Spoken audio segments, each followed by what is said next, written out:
வந்திருக்கிற ஆயர் அவர்களை நாம் கரங்களை தட்டி நாம் வரவேற்போம். அவருடைய வார்த்தையை நம்மோடு பகிர்ந்து கொள்ளும்படியாய், அவருடைய பிரசன்னத்தினாலே அவரை நிரப்பும்படியாய், அவருடைய வார்த்தைகள் அவர் மூலமாய் வல்லமையாய் வெளிப்படும்படியாய் நாம் எல்லாரும் ஜெபநிலையிலே அவரை பாடி நாம் ஆண்டவருடைய வார்த்தைகளாய் நாம் செல்வோம். தாங்கி என்னை திருசித்த போ வழி நடத்தும் குயவன் கையில் களிமண்ணா அனுதினமோ வளைத்திடுமே. குயவன் கையில் களிமண்ணா அனுதினமோ வளைத்திடுமே. ஓம் வசனம் தியானிக்கையில்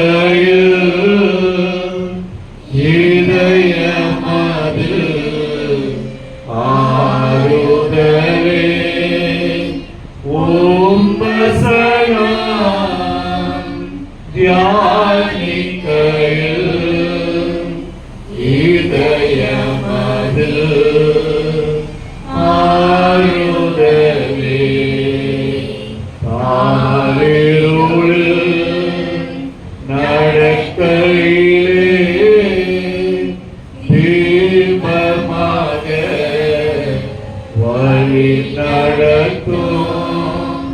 காலிருளில் நடக்கையிலே தீபமாக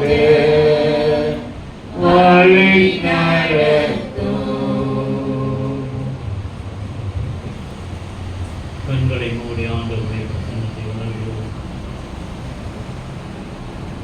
கண்மறையும் மீட்பருமாகிய கர்த்தாவே, என் வாயின் வார்த்தைகள் எங்களுடைய இருதயத்தின் யோசனைகள் உமது சமூகத்திலே பிரதியாய் தேவனுடைய நாமத்துக்கு ஸ்தோத்திரம் உண்டாவதாக. இந்த ஓய்வு நாளின் காலை வேளையிலே நமது ஆண்டவராகிய இயேசு கிறிஸ்துவினுடைய இனிய நாமத்தினாலே அனைவருமாக நான் வாழ்த்துகிறேன். இந்த நாளுக்குரிய பொருள், சிந்தனைக்குரிய பொருள், ஆவியோடும் உண்மையோடும் ஆண்டவரை வழிபடுதல். ஆவியோடும் உண்மையோடும் ஆண்டவரை வழிபடுதல். Worship the Lord in truth and spirit. வழிபடுதல். வழிபடுதல் என்றால் என்ன? வழிபாடு இவையெல்லாம் பார்க்கும் பொழுது வழிபாடு, தொழுது கொள்ளுதல், ஆராதனை செய்தல், பணிந்து கொள்ளுதல், ஆண்டவரை வணங்குவது, இப்படி பல வார்த்தைகளை நாம் பயன்படுத்திக் கொள்ளுதல். ஆனால் கிரேக்க பதத்திலே லட்டேரியா என்று கூறப்படுகிறது. கிரேக்க பதத்திலே லட்டேரியா என்று சொன்னால் அதற்குரிய அர்த்தம் பணிவிடை செய்ய. லட்டேரியா அது ஒரு கிரேக்க வார்த்தை. ஆனால் அதுக்கு டிரான்ஸ்லேட் பண்ணி பார்க்கும்போது பணிவிடை செய்தல். பணிவிடை செய்தல் நாம் என்ன சொல்கிறோம்? வழிபாடு என்று சொல்கிறோம். வழிபாட்டிலே பலவித காரியங்கள் உண்டு. நம்முடைய எடுத்த ஆரம்பிக்கும் பொழுதே நாம் வழிபாட்டுக்கு சொன்னேன், நாம் கடவுளை சொல்வோம். கடவுள் எல்லாம் கரெக்டாக இருக்கு. The best order of service நம்மளுக்கு தான். எத்தனையோ முறைகளை மக்கள் ஆண்டவரை துதிப்பதற்காக பயன்படுத்துகின்ற வழிபாட்டு முறையிலே சிறந்த வழிபாடாக நமது திருச்சபை அமைத்துக் கொடுத்தது. எடுத்த உடனே நாம் ஆண்டவரை பணிவிடை செய்தல் ஆண்டவர். ஆனால் அந்த தொழுகை எப்படிப்பட்டதாக இருக்க வேண்டும்? அதுதான் இன்றைய சிந்தனை. கிபி 325 தான் நிசையா மாமன்றம் ஒன்று கூடியது. அதிலே தான் இந்த வழிமுறைகளை எல்லாம் புதிய வல்லுநர்கள் எல்லாம் அமர்ந்து அது சேகரிக்கப்பட்ட ஒரு வழிமுறை. அப்படி என்றால் ஆண்டவரை தொழுது கொள்ள வேண்டும். அதுதான் முதல் காரியம். தொழுது கொள்ளுதல், வணங்குதல், பணிவிடை செய்தல், வழிபாடு இவை எல்லாம் எப்படி இருக்க வேண்டும் என்று ஒரு முறைமை இருக்கிறது. அதுதான் இப்ப ரோமர் 12:1 பார்த்தோம்னால் அந்த ஆராதனை எப்படி இருக்க வேண்டும் என்று ஒரு காட்டு சுட்டி காட்டுகிறது. என்ன சொல்கிறது? அப்படி சகோதரரே, நீங்கள் உங்கள் சரீரங்களை அங்கே ஒன்னொன்னா படிக்கும். நீங்கள் உங்கள் சரீரங்களை பரிசுத்தமும் தேவனுக்கு பிரியமான ஜீவ பலியாக ஒப்பு கொடுக்க வேண்டும் என்று தேவனுடைய இரக்கங்களை முன்னிட்டு உங்களை வேண்டிக் கொள்கிறேன். இதுவே நீங்கள் செய்யத்தக்க ஆராதனை புத்தி உள்ளதாக இருக்க வேண்டும். அந்த புத்திகள் கணக்கு ஒண்ணுன்னா பார்த்தா இந்த காலகட்டங்களிலே தொழுகின்ற முறைகள் மாறி டப்பு டப்பு டபா டபா டுமில் டிமில் அடிச்சு பாடி பீடி ஆவியை கொண்டு வரன்னு சொல்லி அசுத்தாவை கொண்டு உள்ள விட்டாங்க. யோசிச்சு பாருங்க, இன்றைய காலகட்டத்திலே இளைஞர்கள் தவறாக நடத்துகின்ற ஒரு புதுப்பாடங்களோடு ஆட்டமும் டான்ஸ் நான் யாரை குறிப்பிடுகிறேன் என்று உங்களுக்கு சொல்லுங்கள். அப்படிப்பட்ட ஆராதனை முறையை மாற்றி அமைத்து விட்டார். ஆனால் எப்படி இருக்க வேண்டுமானா நம்முடைய சரீரங்களை முதல்ல என்ன பண்ணணும்? பரிசுத்தப்படுத்திக் கொள்ள வேண்டும். முதலிலே வந்த உடனே பாவ அறிக்கணும். அடுத்த ஆர்டர் நமக்கு ஆர்டர் சரி சொல்ல பாருங்க. ஆண்டவரை தொழுது கொள்ளுதல் முறையை கற்றுக் கொடுத்த பிறகு அடுத்தது என்ன செய்கிறாங்க? பாவ அறிக்கை. அப்ப பாவ அறிக்கை என்றால் எனது மனமும் சுத்தமாக வேண்டும், என்னுடைய சரீரமும் சுத்தமாக இருக்க வேண்டும். அப்பதான் உள்ள நுழையும். ஆண்டவரை தொழுது கொள்வதற்கு ஒரு முறைமை இருக்கு. அப்பதான் ஜீவ பலியாக ஒப்பு கொடுக்க வேண்டும் என்று சொன்னால், ஜீவ பலி என்று சொன்னால் உணர்ந்து அர்ப்பணிக்க வேண்டிய சுய பலி. நம்ம உணரணும். ஒப்புதலாம் செய்யத்தக்கவை செய்யாமல் செய்யத்தகாதவை செய்து கொண்டமானாலும் ஆண்டவரே சுகமா இல்லை, இது மனப்பாடமா பண்ணி சொல்ற காரியம். உணர்ந்து உன்னை நீ உணர்ந்து ஒப்பு கொடுத்து அர்ப்பணித்து செய்ய வேண்டிய ஒரு வழி. இதுதான் புத்தி உள்ள ஆராதனை. அடுத்த வசனம் பார்த்தீங்கன்னா மறுரூபமாக மாற வேண்டும். அடுத்த வசனம் படிங்க. எந்த பிரபஞ்சத்திற்கு ஒத்த வேஷம் தெரியாமல் தேவனுடைய நன்மையும் பிரியமும் பரிபூரணமான சித்தம் இன்னதென்று பகுத்தறியத்தக்கதாக உங்கள் மனம் புதிதாகிறதினாலே மறுரூபம். சரீரத்தை பத்தி சொல்லிட்டார் முதல், பரிசுத்தமா இருக்கணும். அப்ப உங்கள் மனம் எப்படிப்பட்டதாக இருக்க வேண்டும்? புதிதாக்கப்பட வேண்டும். பழையவெல்லாம் போயிடணும். நீ கிறிஸ்துவுக்குள் புதிதாக இருக்க வேண்டும். உன் மனம் மாற வேண்டும். அப்பொழுது மறுரூபமாக்கப்படுதல் என்று சொன்னால் பழைய என்னுடைய மனநிலை மறந்து எல்லாவற்றையுமாக ஒதுக்கிவிட்டு புதிய மனநிலைக்கு நான் வர வேண்டும். இதுதான். ஆனால் இங்கே நமக்கு ஒரு 3 பகுதி கொடுக்கப்பட்டது. பழைய ஏற்பாட்டில் வந்து ஒரு பகுதி நிருப வாக்கியமாக நாம் அதை படிக்கும் பொழுது எப்பொழுதும் சொல்ல வேண்டும். பழைய ஏற்பாட்டு பகுதியாக அப்படின்னு சொல்லிட்டு அந்த பகுதியை வாசிக்கணும்.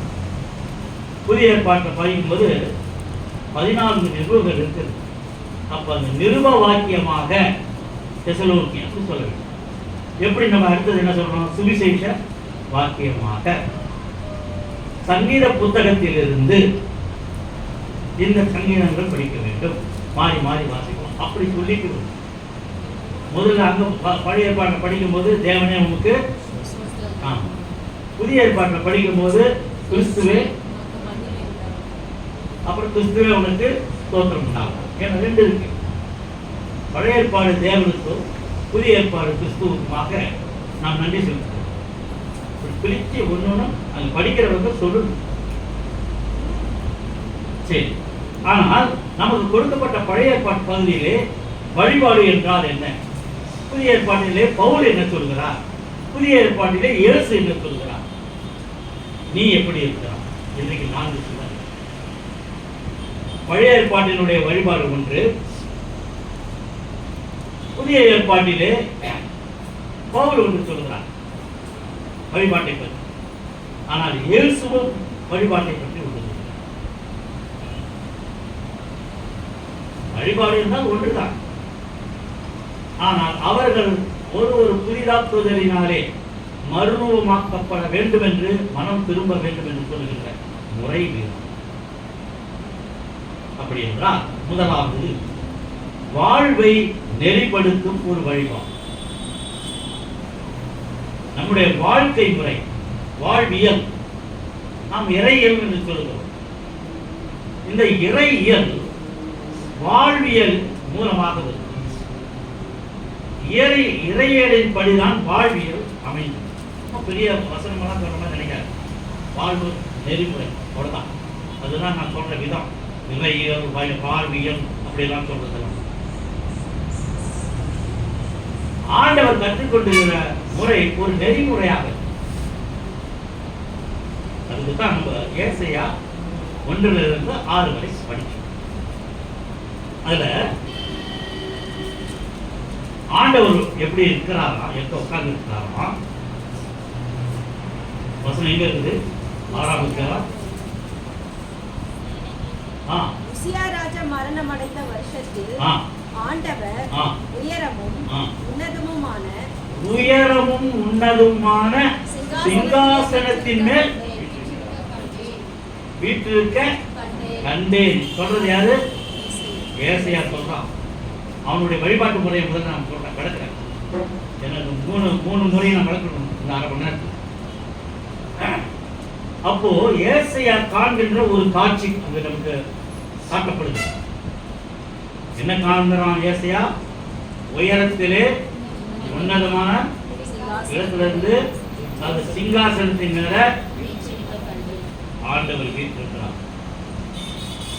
அப்ப என்ன ஆகுது? அங்கிருந்து வஸ்திர தொங்கல்,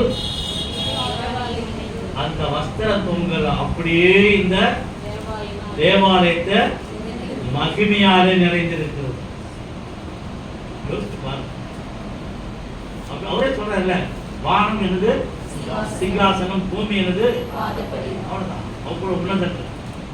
ஆனா நான் கொஞ்சம் விளக்க வேண்டிய இருக்குது. ஆனா இன்னொரு சமயம் கிடைக்கும் போது ஒன்று சொல்லுங்க. ஏன்னா கேருபீன்கள் சேராபீன்கள் நமக்கு தெரியும். அன்னைக்கு அவர் கொஞ்சம் எடுத்தாரு, எனக்கு நான் அப்பவே தொழிச்சு இதை பற்றி நமக்கு நிறைய சொல்லுவாங்க. ஏன்னா சேராபீன்களுடைய டிவிஷன்ஸ் எத்தனை இருக்குது? 7 இருக்குது. கேருபீன்கள் எப்படி இருக்குது? சேராபீனுடைய முறை என்ன? அவருடைய வேலை என்ன? சேராபீனுடைய வேலை என்ன? இதெல்லாம் சொல்லணும். ஒரு சில இடத்துல தான் அது குறிப்பிட்டது. அப்படின்னா நம்ம ஒரு நாள் கிடைக்கும் போது தனியாக விளக்குவோம், பைபிள் ஸ்டடி மாதிரி. இப்போ இங்க வருது. ஏன்னா சேராபீன்கள் அவருக்கு மேலாக தான், ஆண்டவரே மேல உயரமான இடத்துல இருக்கிறார், அதுக்கு மேல அப்படி இருக்கிறாங்க சேராபீன்கள். சேராபீன்கள்லாம் என்ன செய்யறாங்களா? ஒவ்வொருவனுக்கும் 6 விங்ஸ், 6 சட்டைகள், 6 ரெக்கைகள். ஆண்டவருடைய பிரசன்னத்தை உணரும் பொழுது, அவருடைய மகிமையை காண்கும் பொழுது, அவருடைய முகத்தை நாம் தரிசிக்கும் பொழுது அது பிரகாசமாய் இருக்கும். உன்னால பார்க்க முடியாது, அவரை கண்டவன் செத்து விடுவான். அதனால முதல் 2 ரெக்கைய சேராபீன் என்ன செய்து தங்களுடைய முகத்தை மூடிக்கொள்கிறது. அடுத்த 2 சட்டைகள் என்ன செய்து கால்களை மூடுகிறது. ஏன் கால்களை மூடுகிறது? முதல்ல கண்ணம் போடுறதுக்கு சொல்லிட்டோம். அந்த பிரசன்னத்தை அங்க வெளிச்சத்தை பார்க்க முடியாது. கால்களை ஏன் மூடுகிறது? கால்கள் அசுத்தமானவைகள். கால்கள் பூமியிலே படுகிறது. பூமி பாவம் நிறைந்தது. அந்த பூமி, பாவம் நிறைந்த பூமி கால்கள் படும் பொழுது நீ அசுத்தமாக்கப்படுகிறாய். அதனால் என் கால்கள் அசுத்தமாகாதபடிக்கு நான் என் கால்களை ஆண்டவர் முன்பாக நிற்கும் பொழுது என் கால்களை நான் மூடிக்கொண்டு நிற்கின்றேன். மீதி 2 மீன், அதுதான் அந்த அந்த தேனியை தேன் எடுக்கும் பொழுது அந்த தேனியை ஒரு மீன் அப்படி ஒரு செகண்டுக்குள்ள எத்தனையோ நூற்றுக்கணக்கான ஆயிரக்கணக்கான முறை அந்த மீன்ஸ் குழப்பு.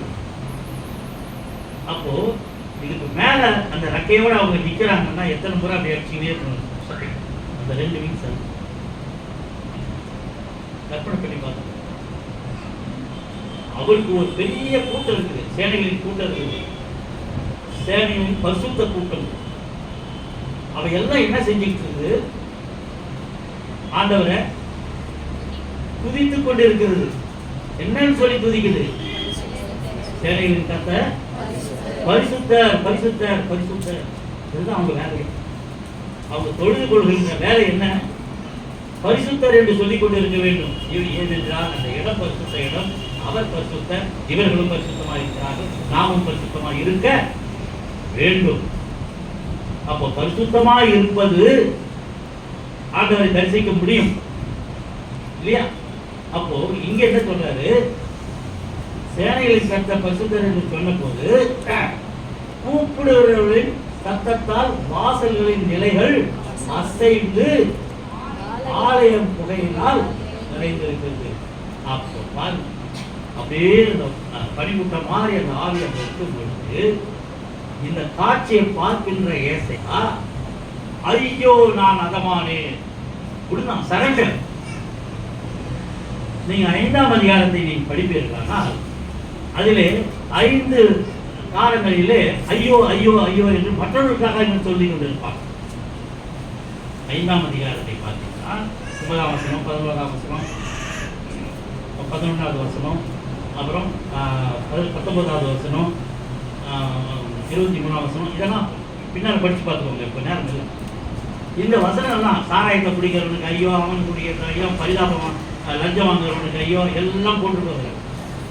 எல்லாத்தையும் சுட்டி காட்டுறான் ஏசையா.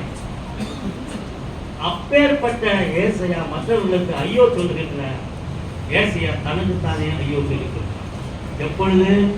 ஆண்டவரை அவன் பார்க்கும் பொழுது ஐயோ நான் அதமானேன், முட்டியில என்னால தம்சம் பண்ணார் ஆண்டவர், என்ன பயந்துட்டான். அதுல உளறான் பாருங்க. அவ்வளவு தூரம் தீர்க்க தரிசனம் சொன்ன ஆளு உளறான். என்னன்னு? ஐயோ நான் அதமானேன், நான் அசுத்த அசுத்த உடலுள்ள மனுஷன், அசுத்த உடல்கள் உள்ள ஜனங்களின் நடுவில் வாசமாய் இருக்கிறவன், சேனைகள் கர்த்தராகிய ராஜாவே என் கண்கள் கண்டதே என்று அலறான்.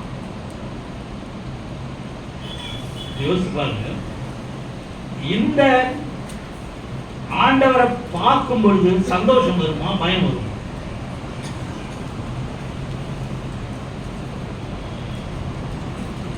இன்னும் வாயை திறக்க மாட்டேங்கிறேன். ஆண்டவர் நான் எங்க பார்க்க போறேன், அவருக்கு பார்த்தாக்காங்க நான் சந்தோஷம், அவர் எனக்கு தரிசனம் ஆவாரா, நான் அவருக்கு முன்னாடி நிற்பேனா? சரி, இப்போ கற்பனை தானே பண்றோம்.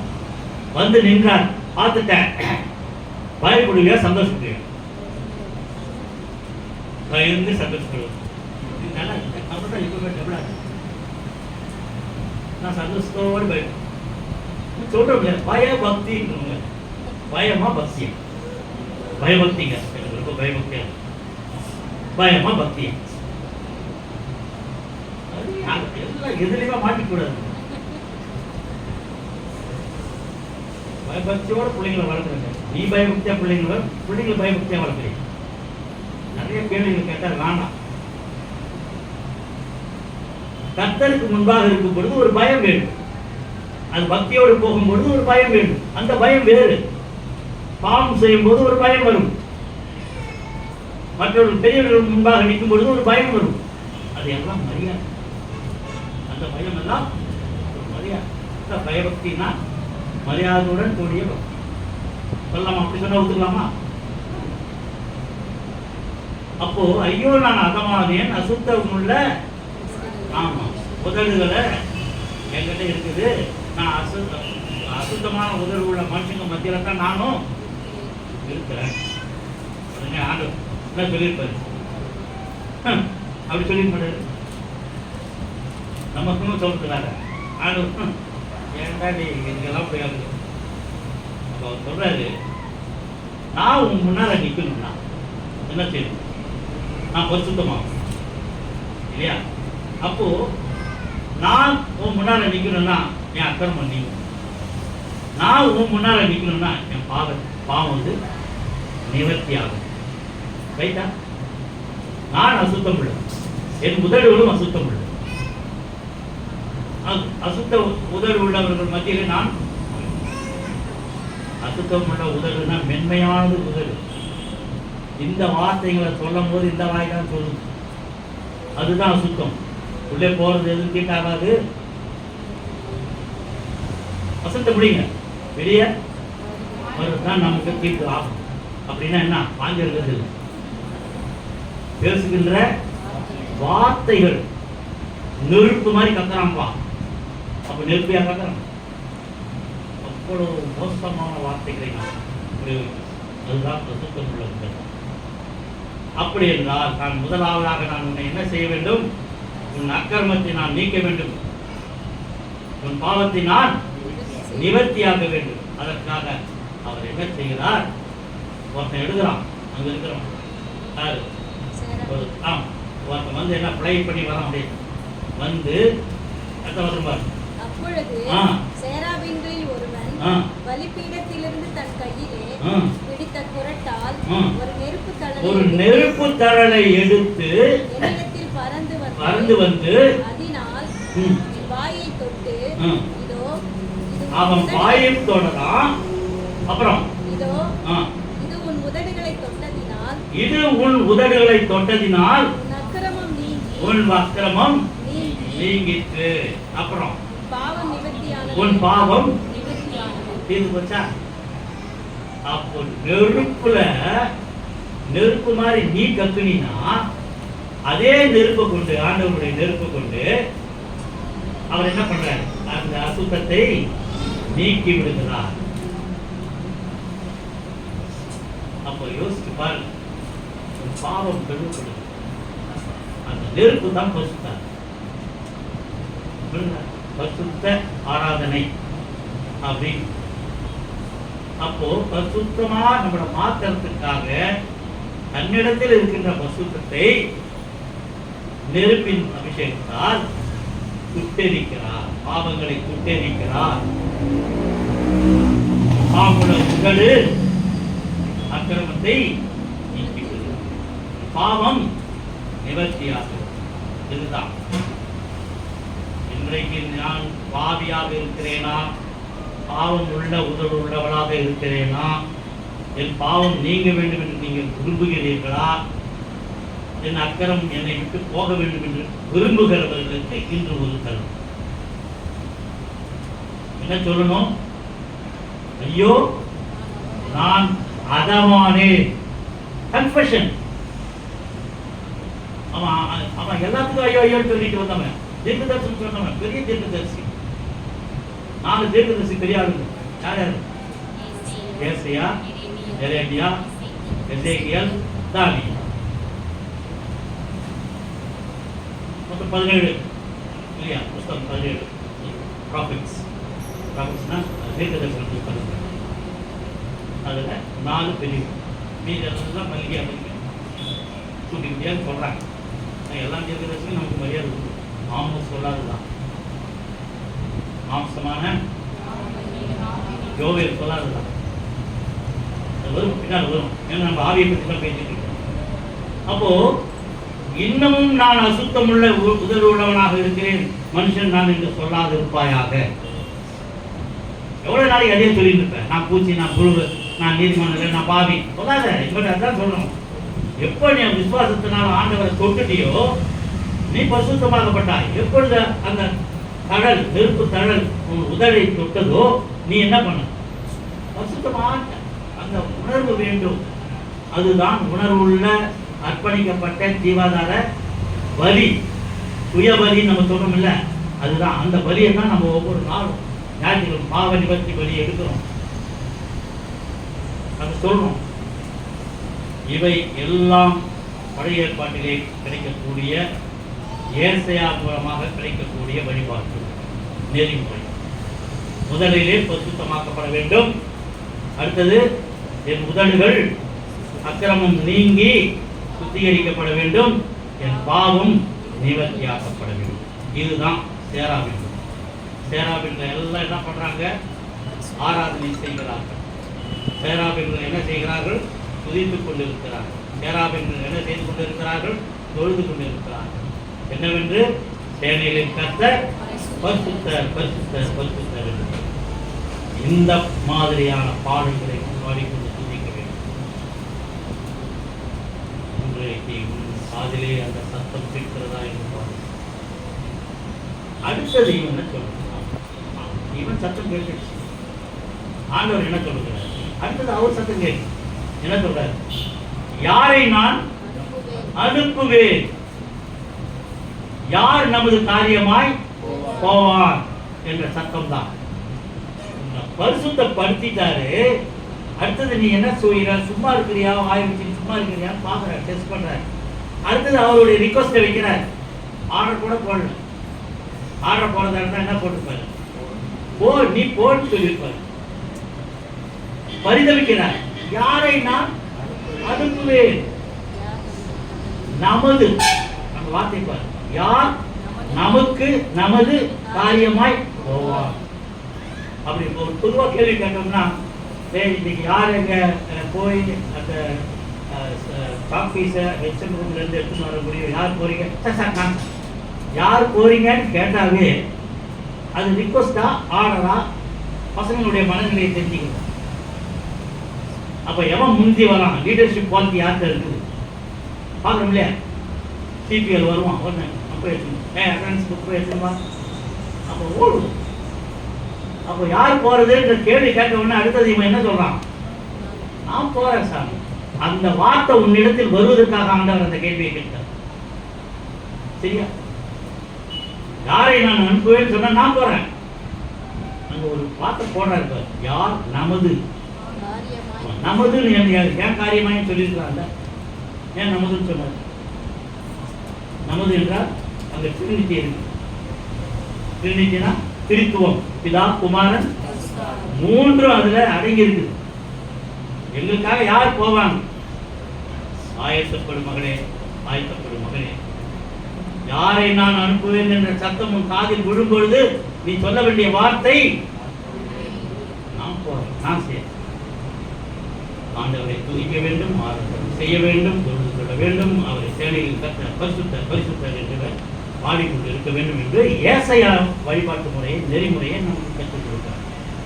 அடுத்த ஒரு வழிபாட்டு முறை நாம் தெசலோனிக்கேயர் ஆற்றல் ஊற்றும் வழிபாடு. worship that empowers, worship that empowers, ஆற்றல் ஊற்றும். பவுல் பல நிருபங்களை எழுதும். 14 தெசலோனிக்கேயருக்கு 2 நிருபம் எழுதும்.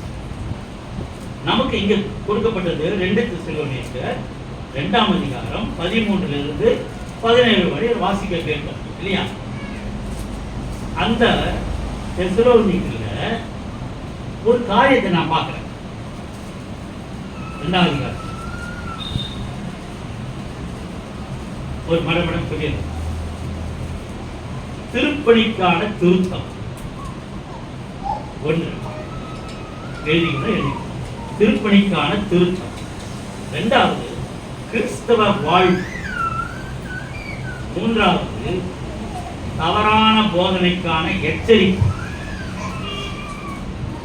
4வது போலி இறைவாக்குகளை குறித்த எதிர்ப்பு.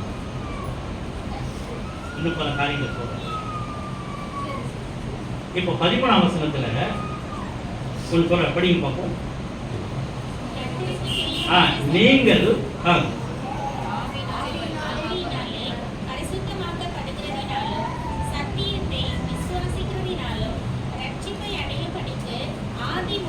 தேவன் உங்களை தெரிந்து கொண்டபடியினாலே நாங்கள் உங்களை குறித்து எப்பொழுதும் தேவனை ஸ்தோத்திரிக்க கடனாளிகளாய் இருக்கிறோம்.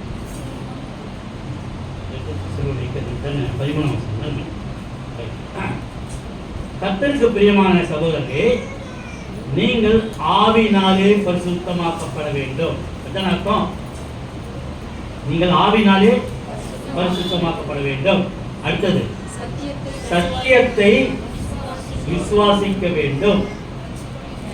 ரட்சிப்படையும்படிக்கு ஆதி முதல் தேவன் உங்களை தெரிந்து கொண்டபடினாலே நீங்கள் எப்பொழுதும் தேவனை ஸ்தோத்திரிக்க கடனாளிகளாக இருக்கிறோம். ஸ்தோத்திரம் பண்றதுல நம்ம கடனா இருக்கும். அப்படின்னா என்ன, நிறைய பண்ண வேண்டியிருக்கும், கடன் கொடுக்க வேண்டியிருக்கும். ஸ்தோத்திரப்படி கம்மியா இருக்குதுன்னு அர்த்தம் இல்லையா? ஸ்தோத்திரம் பண்றதுல நம்ம கடன் பெற்றிருக்கிறோம். அந்த கடனை இன்னும் அடைக்க முடியல, வட்டி தான் கட்டிட்டு இருக்கிறீங்க. அப்போ 13ஆம் வசனம் நமக்கு என்ன சொல்லுது? பரிசுத்த ஆவினாலே பரிசுத்தமாக்கப்பட வேண்டும். இரண்டாவது, சத்தியத்தை விசுவாசிக்கிறதுனால ரட்சிப்படைய வேண்டும். மூன்றாவது, ஆதி முதல் தேவன் நம்மை தெரிந்து கொண்டார் என்று அதனால நம்ம ஸ்தோத்திரிக்க கடனாளிகள். 7-8 வசனங்களை பார்க்கும்போது அக்கிரமத்தின் ரகசியம் சொல்றாங்க. 7ஆம் வசனம், அக்கிரமத்தின் ரகசியம் இப்பொழுதே கிரியை செய்கிறது, ஆனாலும் தடை செய்கிறவன் நடுவில் இருந்து நீக்கப்படும் முன்னே அது வெளிப்படும். தடை செய்கிறவன் யாரு? பிசாசு இல்லையா? பிசாசு வேகமா தடை செய்கிறவன் நடுவில் இருந்து நீக்கப்படும் முன்னே அது வெளிப்படும். பிசாசு வெளிப்படுவான். அது என்ன, எதை புரியுதுன்னா, நியாய தீர்ப்பு நாளிலே அவன் முன்பாக அவன் வெளிப்படுவான். அவன் நீக்கப்படும் முன்பாக அவன் அழிக்கப்பட போகிறான். நியாய தீர்ப்பிலே பிசாசானவன் பெரிய வலு செல்வம் அழிக்கப்படும். அழிக்கப்படுவதற்கு முன்பாக அவன் வெளிப்படுவான். அந்திகிறிஸ்து வெளிப்படுவான். அப்ப நியாய தீர்ப்பு நாள் வரும் போகிறது. அது ஏசாயா 26-21 பார்க்கலாம். அது வீட்டில் இருந்து பார்க்க. இப்போ நடுவில் இருந்து நீக்கப்படுகின்ற ஒருத்தன் இருக்கிறான்னா அவன் யாருன்னா, அவன் அக்கிரமக்காரன். அக்கிரமக்காரன் யாருன்னா வலு செல்வம். வலு செல்வம்னா என்ன? சாத்தான், உங்களை வஞ்சிக்கிறவன். இப்படும் அவன் பேர். அவனை கர்த்தர் தம்முடைய வாயின் சுவாசத்தினாலே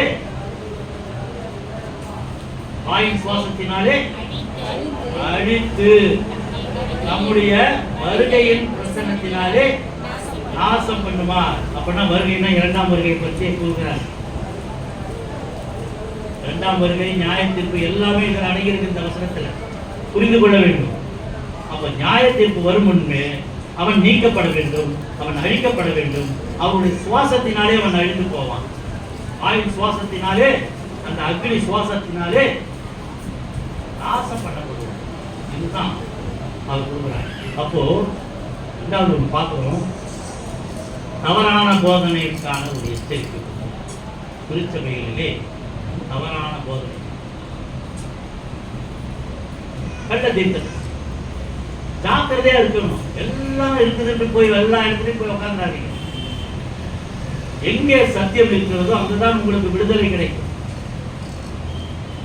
தாமால் டுமில் நடிச்சுன்னு உட்கார்ந்துருக்கிற இடத்துல போய் கையை காலை தட்டி எகிரி குதினா எல்லாம் செய்யலாம். அதுதான் பரிசுத்த ஆவி. நினைச்சிடாதீங்க, பரிசுத்த ஆவியினுடைய வேலையே வேற. பரிசுத்த ஆவி உங்களை வழி நடத்துதுன்னா கரெக்டா உங்களை வழி நடத்தும். வீட்டுக்குள்ள போகும்போது ஏதோ ஒன்று தப்பப்படுது அப்படின்னு மனசுல பட்டுச்சுன்னா அதுதான் வழி நடத்துது. அதுக்குன்னு உட்காந்துட்டு அங்கிருந்து ஆகுன்னு தட்டின்னு கட்டினா நீ எழுதி சாம்பலாயிடு. அந்த மாதிரி இடத்துக்கு போகாத, மாட்டிக்காத. அப்படியே கை கால்பாரு பாஸ்ட் உடனே அப்படியே பரிசுத்தாவி நின்றுடும். எல்லாம் அன்னி பாஸ் சொல்றவங்க நிற்கும். புரியுமா? கமால் துணியும் காடு குச்சல் வரும்.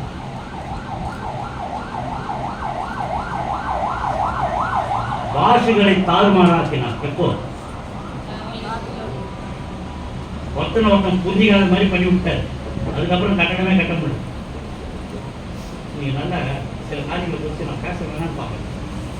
ஏன்னா சிலர் அந்த ஐடியாவில் இருப்பீங்க. நீங்க படிக்க வேண்டியது 1 கொரிந்தியர் 14ஆம் அதிகாரம் ஒவ்வொரு வருஷமா படிக்கணும். அதே போல அப்போஸ்தலர் 2ஆம் அதிகாரம் ஒவ்வொருத்தரும் படிச்சுட்டு நாம் கேள்வி கேட்கிற அளவுக்கு தயாரா வாங்க. ஒரு நாள் கைவிடுக்கிறார். 12ஆம் அதிகாரத்துல வரங்களை பத்தி சொல்லுவாங்க. 1 கொரிந்தியர் 12ஆம் அதிகாரம் முழுவதுமாக ஆண்டவர் வரங்களை பற்றி சொல்லுவார். 13ஆம் அதிகாரத்துல எதை பத்தி சொல்லுவார்? அன்பை பற்றி சொல்லுவார்.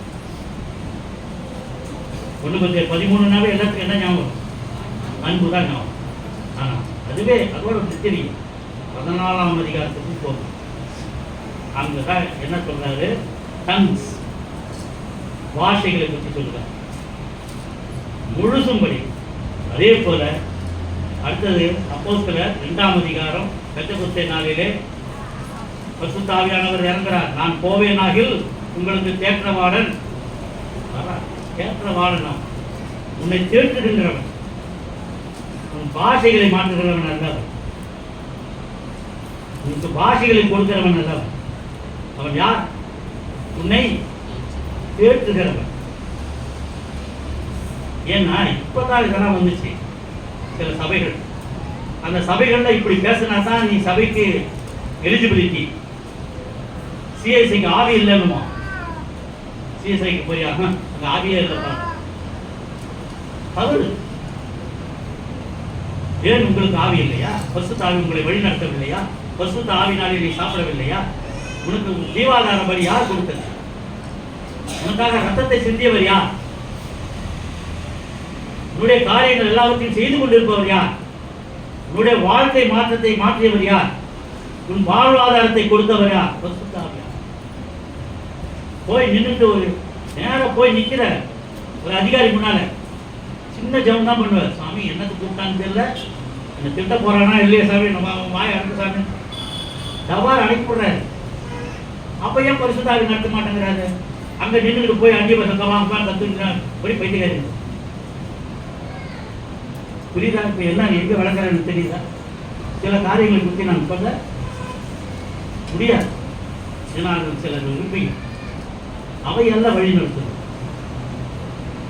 இங்க உட்காந்து நான் ஹிந்தியில் இப்போ பிரசங்கம் பண்ணிட்டு இருந்தேன்னா 1 மணி நேரம் பேசினேன்னா எத்தனை பேர் தூங்கிருக்கு?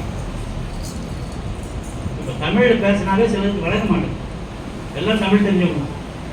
நான் வேற பாஷையில் பேசுனா உங்களுக்கு வழங்குமா? வழங்க. இந்த இடத்துல நான் பாட்டு ஹிந்தியில் பேசிட்டு அலையில் வேணும் அந்த மாதிரி நான் இடத்துல அது ஒன்று நமக்கு தெரிஞ்சது அலையில் வேணும். Be careful tongues. நெருப்புல தொடுறாரு. நெருப்புல அவர் தொட்ட உடனே என்ன ஆகும்? என் அக்கிரமங்கள் நீங்கும், என் பாவம் நிவர்த்தி ஆகும். நாக்க நெருப்புல தொட்டாருன்னா அதுதான் நடக்கும். நீ ஐயோ ஐயோன்னு கத்தின்னு கட்டுவாங்க போல, அது கிடையாது. அப்போ போலியான வழிபாட்டு முறைகளில் போக வேண்டாம். நம்ம திருச்சபை கொடுத்திருக்கிற எடுத்த உடனே கர்த்தர் ஆவியாய் இருக்கிறார். இப்பதான் பாயிண்ட் போறோம். அவரை ஆவியோடும் உண்மையோடும் தொழுது கொள்ளுங்கள். இப்ப வந்துட்டோம். அப்பதான் சொல்றாரு. ஏன்னா தேவன் நம்மோடு கூட இருக்கிறாருன்னு ஆவியானவரே சாட்சி நம்ம சொல்றாரு. சாட்சி தேவன் என்கிட்ட இருக்கிறாருன்றது யார் சாட்சி சொல்லணும்? நான் சொல்லணும். என்கிட்ட சாமி இருக்கிறாருன்னு நான் தான் சாட்சி சொல்லணும். ஆனால் அவர் கொடுக்குறார். 16ஆம் வசனம் பாருங்க, ரோமர் 8:14. முதல்ல 15 படிக்கிறோம். ரோமர் 8ஆம் அதிகாரம் 15ஆம். அந்தப்படி திரும்பவும் பயப்படுவதற்கு நீங்கள் அடிமைத்தனத்தின் ஆவியை பெறாமல் அப்பா பிதாவே என்று கூப்பிட பண்ணுகிற புத்திரஸ்வாதத்தில் ஆவியை பெற்றுகிறீர்கள். அப்போ உங்ககிட்ட இருக்கிற பசுத்தாவி என்னன்னு சொல்லணும்? அப்ப அப்பா பிதாவை அவருக்கு புரியாத பாஷையில பேசிட்டு இருப்பார். நமக்கு அப்பா அப்பா அம்மா சொல்லி கொடுத்த பாஷை தான் நீ பேசுவ. அப்ப நமக்கு என்ன சுதந்திரம் கொடுத்துருக்காரு அவரு? நீ என் அப்பான்னு கூப்பிடுறா, அப்பான்னு கூப்பிடத்தான் ஆசை, உன்னை அம்மான்னு கூப்பிடத்தான் ஆசை. கூப்பிடு. ஏன் ஆசை ஆசைன்னு சொல்லிட்டு இருக்கிற? அப்ப நீ அப்பா என்ன பாஷை உனக்கு கற்றுக் கொடுத்தாரோ அதில் பேசு, அவர் வழங்காமையா போயிடும். இது தேவ பாஷை, எனக்கும் ஆண்டவருக்கும் உரிய பாஷை, நாங்கள் பேசிக்கொண்டு இருக்கிறோம் அப்படின்னு சொல்லுவியா? உனக்கு கொடுத்த பாஷையில பேசு, அதான் உங்க அப்பா கொடுத்தது. விளங்குதா? சத்தியம் விளங்குதா? அடுத்தது 16ஆம் வசனம். நாம் தேவனுடைய பிள்ளைகளாய் இருக்கிறோம் என்று ஆவியார் தாமே நம்முடைய ஆவியினுடனே கூட சாட்சி கொடுக்கிறார். ஆவியானவர் தாமே சாட்சி கொடுக்கிறார். சாட்சி எனக்கு நான் தான் சொல்லணும். ஆனா எனக்கு பதில் யார் கொடுக்கிறார்? ஆவியானவர் எனக்கு சாட்சி கொடுக்கிறார். நல்லா புரிஞ்சுக்கோங்க. பரிசுத்த ஆவிங்கிறது என்னங்கிறத புரிஞ்சுக்கோங்க. பரிசுத்த ஆவியினுடைய வழிநடத்துதல் என்ன? சிஎஸ்சி காரணம் இருக்குது, உங்ககிட்ட இருக்குது. நீ வேற விதமான தொழுகையில போய் நின்றுட்டு அங்கதான் நாங்க நேரம் பரலோகம் போக ஒத்துக்காத, நீ போக. தயவு செய்து உங்களை மரமாற்றுதல் மறுமாற்ற முயற்சி பண்ணுங்க. ஏன்னா அடுத்தது இன்னும் ஒன்றும் சொல்லணும், அது நேரம் இருக்காது. போலி இறைவாக்குகளை குறித்த எச்சரிக்கை, அது போக வேண்டாம். உங்களுக்கே தெரியும், எவனா உட்கார்ந்துக்கிட்டு ஆண்டவர் இதை சொல்லுகிறார் வா அவங்க தலையில கையை வச்சு நான் ஜெபம் பண்றேன், தயவு செய்து எல்லாருமே கையை வைக்க விடாதீர்கள். அவங்கள்ட்ட என்ன பண்ற? ஜெபம் பண்ணு, சிலுவை போட்டு தூரத்தில் சிலுவை. ஒருவேளை நான் உங்க மேல கையை வச்சேன், ஏன் சத்த பாவம் மூணு ஓட்டிக்கணும், அதுக்காக போயிருக்கோம். எல்லாம் யார் வந்தாலும் சரி உடனே உங்க எடுத்துட்ட பசுத்தாவி எங்க போச்சு? போய் நின்றுக்கிறேன் கையை கட்டிக்கிட்டு போய் அவங்க யார் வந்தாலும் போய் எனக்கு ஜெபம் பண்ணுங்க. ஒரே ஆவியானவர் என்ன ஒரே ஜெபம் தான் பண்ணுவாரு, நான் வேற விதமா சொல்லுவேன். பசுத்த ஆவியை ஓட்டத்துக்கு காசு வாங்கலாம், கொடுக்குறவன் ஏமாந்தவனா வாங்கினவன் ஏமாந்தவன் புதுசாக அள்ளி தெளிக்கிறேன், புரிந்து கொள்ளுங்கள். பரிசுத்த ஆவி இலவசமாய் பெற்றதை நீங்கள் இலவசமாய் கொடுங்கள். என் நாமத்தினாலே நீங்கள் என்ன செய்வீங்க? ஆமா, விசுவாசிகளை ஓட்டுவீர்கள், தேள்களை மெதிப்பீர்கள். உங்களுக்கு அந்த வரத்தை நான் கொடுக்குறேன், வரம் கிஃப்ட். அதுக்காக நீ இவ்வளவு ரூபா கொடுத்தீங்கன்னா தான் நான் உங்களுக்கு பேய் ஓட்டுவேன். போய் தலையை நிற்காத. உன்னிடத்திலே பரிசுத்த ஆவியானவர் உன்னிடத்தில் நிழலாட்டமாக இருக்கிறார், உன்னிடத்தில் உண்டு. அதை தக்க வைத்துக் கொண்டு நீங்கள் பாடுபடுங்கள். உங்களை பரிசுத்தமாக்குவதற்கு முயற்சி பண்ணுங்கள். இன்னொருத்த கொடுக்கணும்னா முடியாது. நாங்களா உந்துதல் பண்ணலாம், மெய்ப்பர்கள் உங்களை அப்படி தூண்டுகோலா இருக்கலாம். அவ்வளவுதான், அறிந்து செயல்படுங்கள். அடுத்தது ஆண்டவர் இன்னும் 5 ஆண்டவர் இயேசு கிறிஸ்துவனுடைய செயல்பாடு. இப்போ யார் சொன்னது? பவுல் சொன்ன கதைகள் இது. பழைய ஏற்பாட்டிலே ஏசாயாவை பார்த்தோம், புதிய ஏற்பாட்டின் நிருபத்திலே பவுல் சொன்னது பரிசுத்த ஆவியானவர் எப்படிப்பட்டவர், அவரை சாட்சி கொடுக்கிறார் என்று பார்த்தோம். ஆனால் இயேசு அந்நிய பாஷை பேசியிருக்காங்க, இதெல்லாம் கேள்வி கேட்கக்கூடாது. இயேசு என்ன பாஷை பேசினாரு? அரேபியம். அந்த பாஷை அவருக்கு எபிரேய பாஷை தெரியும், கிரேக்க பாஷை தெரியும். ஆனால் அவர் சுற்றி சென்ற போது அங்கு பேசிய பாஷை அரேபிய பாஷை. அவர்களுக்கு மக்களுக்கு புரிகின்ற வகையிலே எளிமையான வார்த்தையினாலே அங்கு இருக்கின்ற காட்டு இயற்கையை, காட்டு புஷ்பங்களை பாருங்கள் அப்படி அந்த எளிமையான காரியங்களை சொல்லி தான் விளக்கினார். இப்போ எல்லைகளை உடைத்தெறியும் வழிபாடு என்று வருது. 3வது எல்லைகளை உடைத்தெறியும் ஒரு வழிபாடு, உடைக்கின்ற வழிபாடு. யோகா 4ஆம் அதிகாரம் 15ஆம் வசனம் 26ஆம் வசனம் வரைக்கும் பார்க்கணும். worship that breaks boundaries, break boundaries, எல்லைகளை உடைத்தெறிகிறது. என்ன எல்லைகளை உடைத்தெறிகிறது? வேகமாக சரித்திரத்தை சொல்லி அதுக்கு பார்க்கணும். தாவீது எத்தனை வருஷம் ஆண்டான்? 40 வருஷம். சாலமோன் எத்தனை வருஷம் ஆண்டான்? 40 வருஷம் ஆண்டான். இவர்கள் 2 பேரும் ஆட்சி செய்கின்ற இஸ்ரவேல் 11 சூப்பரா இருக்கும். அந்த இஸ்ரவேல் 40 வருஷம் ஆண்டவர்கள் அவனுக்கு சாலமோனுக்கு பிறகு இரண்டாக உடைந்தது.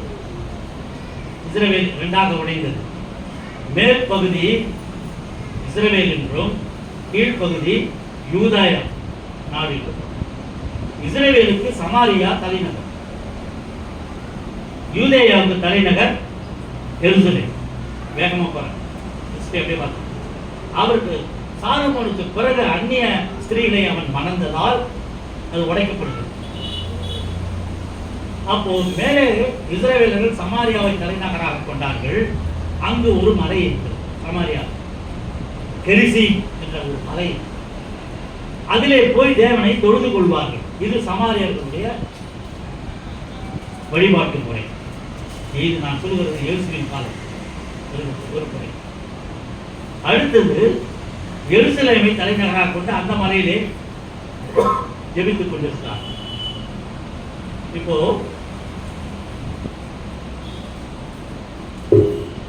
2 மலை. சமாரியாவில் இருக்கிற மலை பேரு கெரிசி, இங்க இருக்கிற மலை எருசலேம். இப்போ 3 நாடா மாறிடுச்சு. என்ன 3 நாடா மாறிச்சுன்னா, மேல கலிலேயா, மத்தியில சமாரியா, அது கீழே யூதேயா. இது கொஞ்சம் அப்படி பிடிச்சி நம்ம ஸ்டேட்டை பிரிச்சுட்டாங்களா, வடாக்காடு மாவட்டம், வெள்ளூர் டிஸ்ட்ரிக்ட், அப்புறம் ராணிப்பேட்டை ஆச்சு, ராணிப்பேட்டை அந்தாண்ட போச்சு, அப்படி பிரிச்சுட்டாங்க. அப்போ கலிலேயா மேல, மத்தியில சமாரியா, கீழே யூதேயா. 3 நாள்.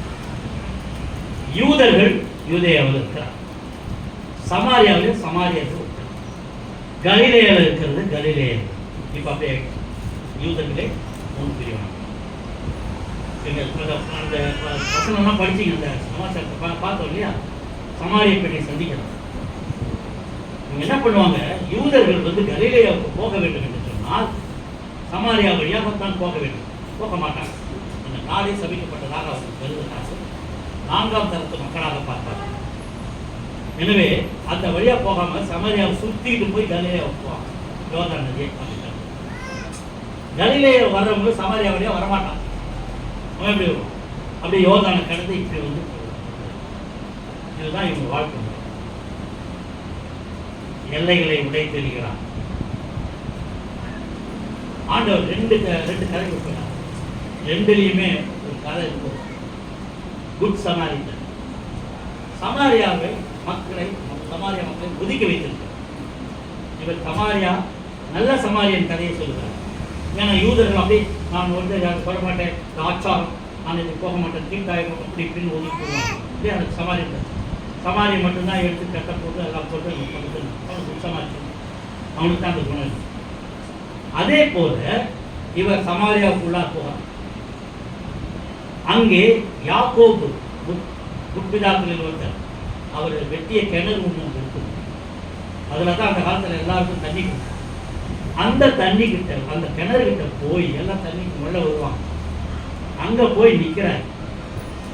இங்கே ஸ்ரீசரில் என்ன பண்ணுறாங்க, நான் ஊருக்குள்ளே போயிட்டு நான் இதெல்லாம் சாப்பாட்டுக்கு வாங்கிட்டு வரேன், நீ இங்கே கொஞ்சம் உட்கார் சாமின்னு போகிறேன். இவர் தனியாக இருக்கார். சமாரிய பெண் வருகிறார் குடத்தில். வந்த உடனே எனக்கு தண்ணி தா, தாகத்துக்கு தா கேட்குறார்.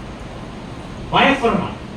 ஐயா, நீ யூதன் என்று நான் அறிவேன், யூதர்கள் எங்களோட சம்பந்தம் கலக்க மாட்டாங்க, நீ என் கிட்ட போய் தண்ணி கேட்குறிய அப்படின்னு கேட்க.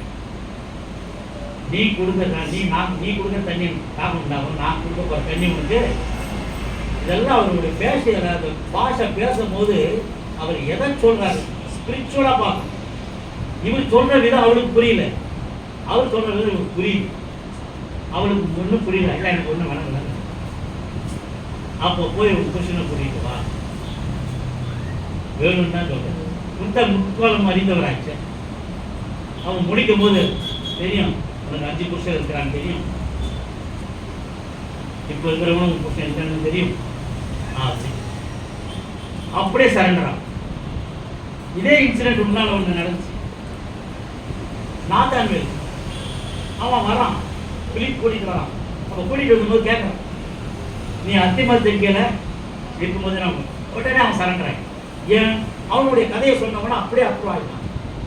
அதே போல இந்த அம்மா சொன்ன உடனே ஆமா சாமி அப்படியே நீ தீர்க்கதரிசி என்று நான் அறிகிறேன் உடனே சார் ஓடுறான். அவ தான் ஃபர்ஸ்ட் லேடி சமாரியாவுக்கு மேசையாவை கண்டேன் நற்செய்தியை சொன்ன முதல் பெண் அவள் தான் சமாரியா பெண். ஆனா இவர் என்ன சொல்றான், இயேசு என்ன சொல்றாரு, ரட்சிப்பு யூதர் மூலியமா தான் வரும் அப்படிங்கிறார். அப்ப ஜாதி பிரிவினையை உண்டாக்க வந்தாரா இயேசு? ஏன்னா யூதர்கள்னா இவர் தான் யூதராச்சே, யூதர் மூலியமா தான் ரட்சிப்பு வரும். நீங்க அந்த வசூத்த பணி எங்க வேகமா போய் 5 நிமிஷம் முடிச்சேன். அப்போ இங்க போகும்போது அவர் கற்றுக் கொடுக்கின்ற பாடம் என்ன? நாம் தலைப்பு என்ன சொன்னோம், எல்லைகளை உடைத்தெறிகின்றது. அப்போ யூதேயாவுக்கும் சமாரியாவுக்கும் இருக்கின்ற எல்லையை உடைத்தெறிகிறார். தெருசி மலையிலே பகிர்ந்து கொண்டு வழிபடுகின்றவர்கள் எருசலேமிலே வழிபட்டுக் கொண்டிருக்கிறார்கள். அங்க என்ன சொல்றாரு, இப்போ யோவான் தான் இருக்கணும்.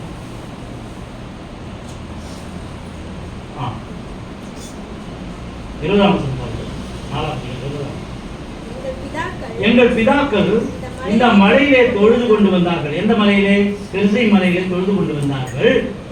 நீங்கள் எருசலேமில் இருக்கிற ஸ்தலத்தை தொழுது கொள்ள வேண்டும் என்று சொல்லுகிறீர்களே. அப்ப 2 மலையா? கேட்க இதை பத்தி இதை மட்டும் குறிச்சு வச்சுக்கோங்க. உபாகமும் 11:29, 12:5-16 வீட்டில் போய் படிக்க. ஏன்னா சமாரியாவினுடைய தெருசி மலையை பற்றி அதை குறிப்பிடாது. நான் உள்ள போக முடியல. உபாகமும் 11:29, 12ஆம் அதிகாரம் 5-14ஆம் வசனம் வரை சமாரியாவினுடைய காரியத்தை குறித்து அங்க பார்க்கலாம். சரி, இப்ப அந்த 2 மலையும் சொல்லும் போது அப்போ ஒரு காரியத்தை சொல்ற, நீங்கள் அறியாததை தொழுது கொண்டிருக்கிறீர்கள், நான் அறிந்தவைகளை தொழுது கொள்கிறேன் ஒன்று சொல்றேன். ரட்சிப்பு யூதர்கள் வழியாக வருகிறார்கள் சொன்னா, ரட்சிப்பு யூதர் வழியாக வருகிறது என்று சொன்னால் ஜாதியை பிரிக்கிறாரா? சமாரியா ஒரு ஜாதி, கலிலேயா ஒரு ஜாதி. இப்போ யூதர்கள் வழியாக நான் யூதர்களுக்கு பெருமையா சொல்றதா? கிடையாது. யூதர்கள் மனம் மாற வேண்டும் என்பதற்காக, வேகமா போறேன் கொஞ்சம் புரிஞ்சுக்கணும், யூதர்கள் மனம் மாற வேண்டும் என்பதற்காக யூதர்கள் வழியாக வருகிறது என்று சொன்னால் இயேசு யூதன், என் மூலமாகத்தான் உங்களுக்கு ரட்சிப்பு வருகிறது என்பதை சொல்லாமல் சொல்கிறார். அப்போ என்னன்னாக்கா, மனங்களை உடைத்தெறிகிறார். மனம்தான் எல்லை. அங்கே எல்லைக்கல் உனக்கு கடுமையான ஒரு கல்லாக இருக்குமானால் அந்த இருதயத்தை உடைக்கிறார். உடைத்து இயேசு அந்த ரட்சிப்பை கொடுக்கிறார். அப்போ மனம் மாறுதல், மறு ரூபமாக்கப்படும் பொழுது நீ என்ன பண்ண, எல்லைகளை உடைத்த இயேசு மலை, அதாவது சமாரியா தென்னை மலையும் எருசலேம் மலையும் ஒன்றும் கிடையாது. கடைசியில் என்ன சொல்றாரு ஒரு வார்த்தை, 23ஆம் வசனம் படி, உண்மையாய் தொழுது கொள்கிறவர்கள் எப்படி சொல்லணும் பார். இப்ப மலைகள்ல போய் கும்பிடாதீங்கடா, சியோன் மலைக்கு போகாத, எங்க போகாத, பண்ணைக்கு போகாத, அங்க ஒரு மலை ஆசீர்வாத மலைக்கு போகாத. இன்னும் இங்க என்ன இருக்குது, சியோன் இன்னும் இந்த பக்கம் என்ன ஒரு மலை இருக்கு, அதெல்லாம் கரெக்ட். இங்கெல்லாம் போய் கும்பிட்டு கிடக்காத. என்ன பண்றாரு, என்ன சொல்றாரு, உண்மையாய் தொழுது கொள்கிறவர்கள் பிதாவை எப்படி கொண்டுமா, ஆவியோடும் உண்மையோடும் தொழுது கொள்ளும் காலம் வரும். அது இப்பொழுதே நம்மை தொழுகிற இப்படிப்பட்டவர்களாக இருக்கும்படி பிதாவானவர் விரும்புகிறார். அடுத்தது, தேவன் ஆவியாயிருக்கிறார், அவை தொழுது கொள்கிறவன் ஆவியோடும் உண்மையோடும் அவரை தொழுது கொள்ள வேண்டும் என்கிறார். வாசிக்கிறோம். இதைத்தான் இவ்வளவு கஷ்டப்பட்டு நம்ம எங்கேயோ தேடி கண்டுபிடிச்சி படிக்கிறோமே, சர்வசாதாரணமாக நம்ம கொடுத்துருக்கோம். வழிபாட்டு கரெக்டாக செஞ்சுட்டு இருக்கிறோம், ஆவியோடும் உண்மையோடும். ஆனால் வார்த்தையில தான் சொல்லிட்டு இருக்கோம். ஆனால் அதே மாதிரி செய்கிறோமானா, ஆவியோடும் உண்மையோடு நம்ம செய்கிறோமா, அது தற்பரிசோதனை. நீ உன்னை பரிசோதனை செய்து கொள். சரி, முடித்து விடலாம். அப்போ மேசையா வருகிறார் என்று நான் அறிவேன், அது நீ தான், நான் தான் சொல்லி முடிச்சிட்டேன். அப்போ எல்லைகளை உடைத்தெறிகிறார். சமாரியா என்றும் இல்லை, கிரேக்கன் என்றும் இல்லை, யூதன் என்றும் இல்லை, ஆண் என்றும் இல்லை, பெண் என்றும் இல்லை. உனக்கு எல்லாம் என்ன பண்ற, ஆவியோடும் உண்மையோடும் நீ தொழுது கொள்ளும் காலம் வரும். இனி உன்னுடைய தொழுகை எப்படிப்பட்டதாக இருக்க வேண்டும், உண்மையாக இருக்க வேண்டும். எப்படிப்பட்டதாக இருக்க வேண்டும்? ஆவியோடு நிறைந்திருக்கும். ஆவி என்று சொன்னால் வேறு விதமான சிந்தனை வேண்டாம். பாஷைகளை பற்றி கவலைப்படாது. போய் குதிச்சு பாடி ஆடி கூடி எல்லாம் ஆண்டவர் சொல்வது மனரம்யமா பாடு, மனரம்யமா பாடு. அந்த காலத்தில் பாடினாங்க, வேதநாயக சாஸ்திரி பாடின பாட்டு. அப்ப இன்னும் பாதம் ஒன்றே வேண்டும். ஒவ்வொரு பாதம் சொல்ற நீர் மேல நடக்கிற, தர மேல நடக்கிற மாதிரி நீர் மேல நடக்கிற அந்த பாதம் எனக்கு வேணும். பாடல் தானே, எதுவும் பாடல் தானே, அது ஆவி நிலையில பாடல் தான். இன்னைக்கு டம்பு டும்பு அடிச்சுக்கிட்டு வா வா ஏசு வா ஏசு வாட உள்ள ஓடிடு வேண்டாம். உங்கள் தொழுகை சரியான தொழுகை, நீங்கள் தொழுகின்ற தொழுகை சரியான தொழுகை, ஆவியோடு உண்மையோடு தொழுது கொண்டு இருக்கிறீர்கள். உங்கள் மத்தியிலே ஆண்டவர் வருவார். எல்லையை கடந்த விசுவாசம் உங்களுக்கு வரும். 3 பாயிண்ட் சொல்லி பார்க்கலாம். நெறியுடன் கூடிய வழிபாடு நம்பர் 1. படி செய்யணும், திருப்பி படிக்க முடியும்.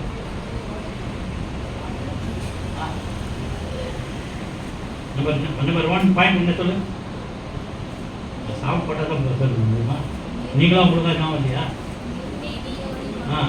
வாழ்வை நெறிப்படுத்தும் வழிபாடு நம்பர் 1. அது ஏசையாக பார்த்தோம். ஆற்றல் ஊற்றும் வழிபாடு, எல்லைகளை உடைக்கும் வழிபாடு. வழிபாட்டு முறையை மனதிலே இருத்தி கொண்டு ஆவியோடும் உண்மையோடும் ஆண்டவரை தொழுது கொண்டிருப்போம். அவர் நம் மத்தியில் வருவார், நம்மை ஆசீர்வதிப்பார். கடவுளை நோக்கி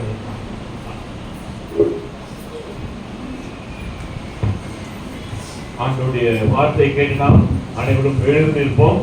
பொதுவான விசுவாச பிரமாணத்தை நம்ம எல்லாரும் சேர்ந்து ஒரு மனதாய் நாம் அறிக்கை செய்வோம். எல்லாரும் எழுந்து நிற்போம்.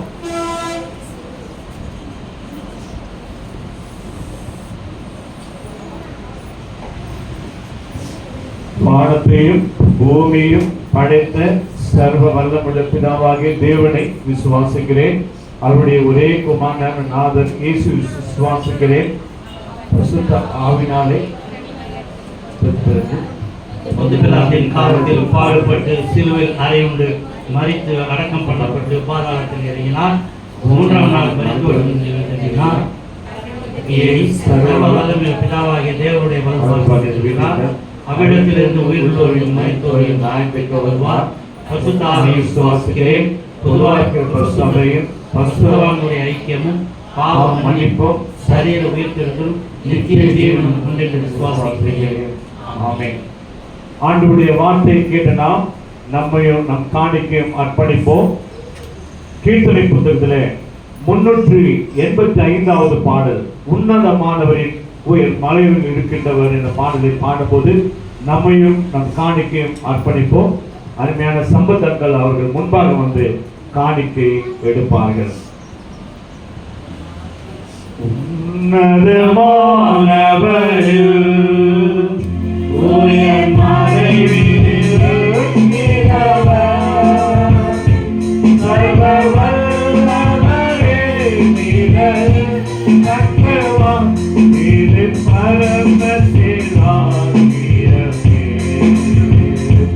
சர்வ வல்லவரே நிழல் கட்டவான் இது பரமசிலாகியமே.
சபையார் அமரலாம்.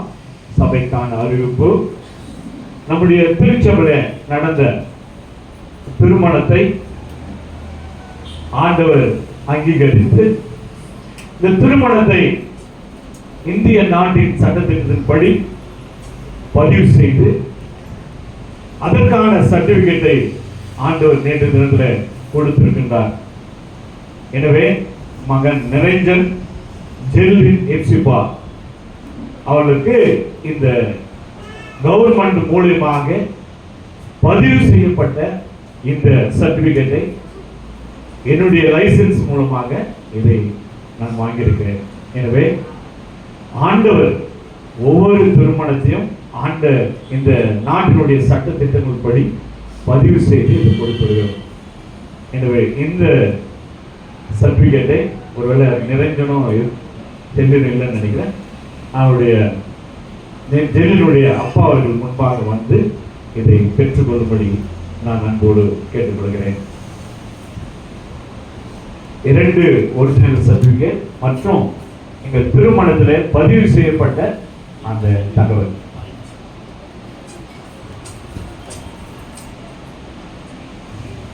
அடுத்ததாக திடப்படுத்தல் மூலமாய் நம்முடைய சபையில முழு அங்கத்தினராக பங்கு பெற்ற பிள்ளைகளுக்கு நம்முடைய பிஷப் ஐயா மூலமாக சர்டிபிகேட் வந்திருக்கிறது. மகள் பெரில் சோமனா அவர்களுக்கு திடப்படுத்தல் சர்டிபிகேட் இப்பொழுது வழங்கப்படும்.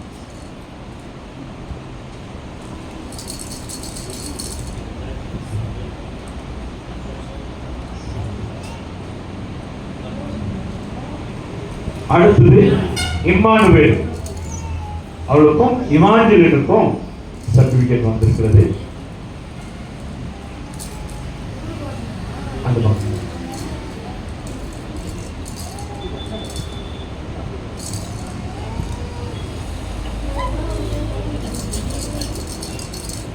அடுத்தது இவாஞ்சலின்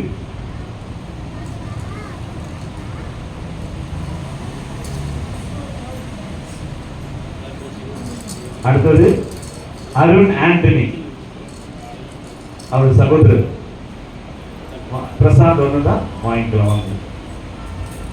திடப்படுத்தல் சர்டிபிகேட் இது. அடுத்தது நிரஞ்சன் அவருக்கு வந்திருக்குது. அடுத்தது சாம் சுதர்சனுக்கு வந்திருக்காரு.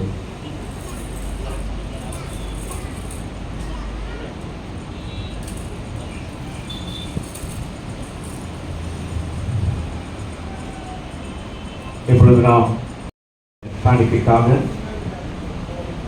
தசமபாக காணிக்கை படைத்திருக்கிற நாம் ஜெபிக்க போகிறோம். லலிதா அம்மா அவர்கள், முகுந்தன் லலிதா அம்மா அவர்கள் தசமபாக காணிக்கையால் ரூபாய் 500 படைத்திருக்கின்றார்கள். திரு ஆபிரகாம் ஐயா அவர்கள் சோதர காணிக்கை ரூபாய் 200 படைத்திருக்கின்றார்கள். சிந்து எவாஞ்சலின் சோதர காணிக்கை படைத்திருக்கின்றார்கள். கவிதா பால் அவர்கள் குடும்பத்தின் சார்பாக தசமபாக காணிக்கை படைத்திருக்கின்றார்கள். ஷகிலா சேட்டு அவருடைய குடும்பத்தின் சார்பாக தசமபாக காணிக்கை ரூபாய் 1000 படைத்திருக்கின்றார்கள். எனவே சோதர காணிக்கை படைத்திருக்கிற குடும்பங்களுக்காக, தசமபாக காணிக்கை படைத்திருக்கிற குடும்பங்களுக்காக மாத சொந்த காணிக்கை படைத்திருக்கிற குடும்பங்களுக்காக, பொதுவான காணிக்கை படைத்திருக்கிற கரங்களுக்காக நாம் எல்லாரும் முழங்கால் படிட்டு ஜெபித்து ஆண்டவர் நம்மோடு கூட அநேக காரியங்களை பேசியிருக்கிறார். பெரியமானவர்களே, இவர் சொன்ன போது ஆவியானவர் எப்படி வழிநடத்துகிறார் என்று சொல்லி சொன்ன பொழுது அதை நான் உணர்ந்தவனா இருக்கிறேன். இந்த மேரேஜ் சர்டிபிகேட் கூட நான் போய் அப்ளை பண்ணும்போது ஒரு கிளர்க்கு கிட்ட உட்காந்து பேசிருக்கிறேன். இன்னொரு அதிகாரி வந்து, சார் இவர் வந்து எனக்கு ஃப்ரெண்டு, எல்லா காரியங்களும் செய்து கொடுங்க அப்படின்னு சொன்ன பொழுது நான் ஆண்டவருக்கு நன்றி சொன்னேன். இப்படிதான் ஒவ்வொரு காரியத்திலும் ஆண்டவர் அற்புதமாய் நம்மை வழிநடத்தி வருகிறார். அறிவிப்பு சொல்ல மறந்துட்டேன். இந்த நாளிலே ஆண்டவருடைய வார்த்தை நம்மோடு பகிர்ந்து கொண்ட ஆயர் அவர்களுக்கும் நான் நன்றி சொல்லுகிறேன். அடுத்த வாரம் வழக்கம் போல் ஆராதனை நடைபெறும். இந்த வருடத்துக்குரிய வரவு செலவு கணக்குகள் ஆடிட் செய்யணும். நம்முடைய சர்ச்சை கவர்மெண்ட்ல ரினோவேட் பண்ணோம். அந்த காரியங்கள் எல்லாம் செய்ய வச்சிருக்கிறது. வருகிற ஆகஸ்ட் மாதம் ஒன் டே ரெட்ரீட் இல்லைன்னா ஒன் டே டூர் நம்முடைய திருச்சபை மூலமாய் நடத்த போகிறோம். அந்த காரியங்களுக்காக நீங்கள் ஜெபிக்கணும். ரெண்டாவது முக்கியமான ஒரு ஜெப குறிப்புனா அந்த நம்முடைய ஆலயம் நம்ம கிட்ட வரப்போகுது. நீங்க தனிப்பட்ட ஜெபத்துல நீங்க ஜெபிப்பீர்களானால் அது சீக்கிரமாய் நம்ம கிட்ட ஆண்டவர் அதை திறந்து கொடுக்க போகிறார். பிரியமானவர்களே, நான் முழு சந்தோஷத்தோடு நான் உங்களுக்கு பகிர்ந்து கொள்கிறேன். ஒரு சில காரியங்களை நாம் வெளிப்படையாக சொல்ல முடியாது, ஆனால் சீக்கிரமாய் நம்ம ஆலயத்தை நாம் திறக்க போகிறோம். அது நிச்சயம். அது நம்ம எல்லாம் இணைந்துதான் அந்த ஆலயத்தை நம்ம திறந்து விடுதலையோடு கூட நம்ம ஆராதிக்க போகிறோம். பிரியமானவர்களே, எனவே அந்த நல்ல ஒரு செய்தி ஆண்டவர் நமக்கு கொடுத்திருக்கிறார். நீங்க எல்லாம் என்ன பண்ணோம்? தனிப்பட்ட ஜெபத்துல ஆண்டவரை சீக்கிரமாய் அந்த ஆலயத்தை திறந்து கொடுங்கன்னு சொல்லி ஜெபிக்கும் பொழுது ஆண்டவர் அடுத்த மாதத்துல கூட திறக்கலாம், இல்ல அதுக்கு அடுத்த மாதத்துல கூட திறக்கலாம். எனவே நீங்கள் ஆயத்தப்பட்டு ஜெபிக்கும்படி நான் அன்போடு கூட நான் உங்களை கேட்டுக் கொடுக்கிறேன். அடுத்த மாதம் உபவாச ஆராதனைக்கு உணவு கொடுக்கிற குடும்பம் அருமையான ஆண்டி அருணா ஹரிகரன் ஆண்டி அவர்கள் குடும்பம் சார்பாக உணவு கொடுக்கிறேன் முன் வந்திருக்கின்றார்கள். அவர்களுக்கு நான் திருச்சபையின் சார்பில் நன்றி செலுத்துகிறேன். எல்லாரும் முழங்கால் படிட்டு ஆண்டவரை நோக்கி பார்ப்போம். எங்களை நேசிக்கிற நல்ல தகப்பனே, அருமையான அந்த பரிசுத்தமான ஓய்வு நாளில நாங்கள் காலை 9 மணி தொடங்கி 11 மணி வரை ஆண்டவரே உம்மை துதித்து பாடி உம் நாமத்தை மகிமைப்படுத்தி உம்முடைய வார்த்தைகளை நாங்கள் கேட்டிருக்கிறோம். சுவாமி, நாங்கள் எப்படி உம்மை ஆராதிக்கணும், எப்படி தொழுது கொள்ளணும், எப்படி உம்மை தரிசிக்கணும்னு சொல்லி ஆண்டவரே உம்முடைய வார்த்தையின் மூலமாய் நாங்கள் கேட்டிருக்கிறோம். ஆண்டவரே, அநேக விதமான ஆராதனைகளை நடத்தி கொண்டு அநேக மக்களை பல திசைகளை மாற்றிக் கொண்டிருக்கிற இந்த சூழ்நிலையில் ஆண்டவரே உமக்கு பிரியமான ஆராதனையாய், உமக்கு மகிமை செலுத்துகிற ஆராதனையாய் நாங்கள் முழு மனதோடு முழு பலத்தோடு உம்மை ஆராதிக்கும்படியாய் கொடுத்த நல்ல ஆராதனை முறைக்காக உமக்கு நன்றி செலுத்துகிறோம், துதிக்கிறோம், ஸ்தோத்திரிக்கிறோம். ஆண்டவரே, இதோ காலை முதல் மதியம் ஆண்டவரே நாங்கள் ஆண்டவரை சன்னிதானத்தில் காத்திருந்து நாங்கள் ஜெபிக்கிற ஒவ்வொரு நாளும் நீர் எங்களுக்கு ஆசீர்வாதத்தை கொடுத்திருக்கிற கிருபைக்காய் இந்த ஆராதனையில் கலந்து கொண்ட ஒவ்வொரு பிள்ளைகளையும் உங்களுடைய கரத்திலே நான் அர்ப்பணிக்கிறேன். அவர்கள் வேண்டுதல்கள் விண்ணப்பங்கள் எல்லாவற்றையும் கரத்தில் அர்ப்பணிக்கிறேன். சுகவீனமா இருக்கிற பிள்ளைகளுக்கு நல்ல சுகத்தை பலத்தை ஆரோக்கியத்தை கொடுத்து சாட்சியுள்ள ஒரு குடும்பமாய் சாட்சியுள்ள பிள்ளைகளாய் நீங்க நிலைநிறுத்தும்படியாக சொல்லிக்கிறோம். பொதுவான காணிக்க படைத்திருக்கிற ஒவ்வொரு கரங்களையும் உங்களுடைய கரத்திலே நான் அர்ப்பணிக்கிறேன். கரங்களுக்கு நீங்க ஆசீர்வாதத்தை கொடுக்கும்படியாய் 2 காசு போட்ட விதவை ஆண்டவரே புத்தகத்துல வேத புத்தகத்துல எழுதி வச்சிருக்கிற சுவாமி, அதே போல நம்முடைய காணிக்கைகளை நாங்கள் படைத்திருக்கிறோம். சுவாமி, மாத சொந்த காணிக்கை படைத்திருக்கிற ஒவ்வொரு குடும்பத்தையும் உங்களுடைய கரத்திலே நான் அர்ப்பணிக்கிறேன். ஆண்டவரே, இந்த மாதத்திற்குரிய ஆசீர்வாதத்தை நீங்க கட்டளையிடும்படியாய் ஜெபிக்கிறோம். சுவாமி, ஆண்டவரே, சோதனை காணிக்கை படைத்திருக்கிற குடும்பங்களுக்காக நாங்கள் ஜெபிக்கிறோம். தசமமாக காணிக்கை படைத்திருக்கிற ஒவ்வொரு குடும்பத்துக்காக நாங்கள் ஜெபிக்கிறோம். சுவாமி, ஆண்டவரே, இந்த காணிக்கைகளை நீ அங்கீகரித்து நீ ஆசீர்வதிக்கும்படியாய் இதற்கான இரட்டத்தனையான பலனை கட்டளையிடும்படியாய் ஜெபிக்கிறோம். உம்முடைய வார்த்தைகளை கேட்டு ஆண்டவரே ஒவ்வொரு பிள்ளைகளும் அதன்படி நடக்கிற பிள்ளைகளாய் இந்த வருகிற வாரத்திலே அதை அசை போடுகிற பிள்ளைகளாய் நீதிகளை மாற்றும்படியாய் இந்த நாளுக்குரிய பரிசுத்தமான ஓய்வு நாளுக்குரிய ஆசீர்வாதத்தை கொடுத்தீங்களே, அதற்காக ஸ்தோத்திரிக்கிறோம், நன்றி சொல்கிறோம். தொடர்ந்து உடைய பிரசுத்தினாலே இடைக்கட்டும்படியாக ஜெபிக்கிறோம். சுகவேண்டமா இருக்கிற பிள்ளைகளை உடைய கரத்தில் அர்ப்பணிக்கிறேன். பலவிதமான பிரச்சனை போராட்டத்தோடு வந்திருக்கிற பிள்ளைகளை உடைய கரத்தில் அர்ப்பணிக்கிறேன். ஆண்டவரே, சமாதானத்தை, ஆறுதலை, குடும்பத்திலே சமாதானத்தை கொடுத்து நீங்க ஆசீர்வதிக்கும்படியாக ஜெபிக்கிறோம். இதோ என்னுடைய ஆண்டவரே ஆலயத்தினுடைய ஆண்டவரே கணக்கு வழக்குகளை நாங்கள் ஆடி செய்ய போகிறோம். ஆண்டவரே, என்னுடைய சொசைட்டியை ரினியூவல் பண்ண போகிறோம். நாங்கள் என்னுடைய பழைய ஆலயத்தை சீக்கிரமாக நாங்கள் திறக்க போகிறோம். ஆகஸ்ட் மாதத்திலே ஒன் டே ரெட்ரீட் நடத்த போகிறோம். சுவாமி, இந்த காரியங்கள் எல்லாவற்றையும் உங்களுடைய பாதத்தில் நாங்கள் வைத்திருக்கிறோம். ஆண்டவரே, நீர் எங்களுக்கு ஜெயமாய் வெற்றியாய் மாற்றி கொடுக்க போற கிருபைக்காய் நாம் துதி ஸ்தோத்திரிக்கிறோம், நன்றி சொல்றோம். நாங்கள் ஏறெடுத்த எல்லா ஜெபங்களையும் நீங்க கேட்டீங்களே. நாங்கள் பாடின எல்லா பாடலும் உன் நாமத்துக்கு மகிமையாய் மாற்றி கொடுத்தீங்களே. நாங்கள் வாசித்த எல்லா வேத பகுதியும் எங்களுக்கு ஆசீர்வாதமாய் மாற்றி கொடுத்தீங்களே. நாங்கள் கேட்ட சத்தியத்தை எங்களுக்கு ஆசீர்வாதமாய் மாற்றி கொடுத்திருக்கிறீங்களே. என்னுடைய காணிக்கைகளை நீங்க அங்கீகரித்திருக்கிறீங்களே.